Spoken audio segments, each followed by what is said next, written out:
एउटा self respect चाहिँ एकदमै महत्त्वपूर्ण हो जस्तो लाग्छ मलाई चाहिँ। कसैको अगाडि झुकेर काम छैन यो पापी संसारमा होइन। किन झुक्ने क्या, आफूले गल्ती गरेछ भने छुट्टै कुरा हो होइन भने चाहिँ कोहीसँग नझुक्दा ठिक हुन्छ। मैले कुनै मान्छेलाई रेस्पेक्ट गरिरहेको छु भने मलाई पनि रेस्पेक्ट चाहिन्छ क्या। मैले रेस्पेक्ट गर्दा गर्दै पनि मेरै बेइज्जत गर्छ अनि म त्यस्तो मान्छेलाई रेस्पेक्ट गर्न सक्दिनँ। इगो एटिट्युडको कुरा भन्दाखेरि पनि सेल्फ रेस्पेक्ट चाहिँ एकदमै इम्पोर्टेन्ट हो है लाइफमा चाहिँ।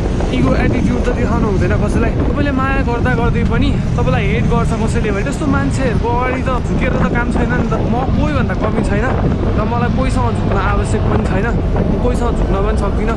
सेल्फ रेस्पेक्ट चाहिँ मेरो लागि सबभन्दा ठुलो कुरा हो। इज्जत दिने का इज्जत लिने का होइन।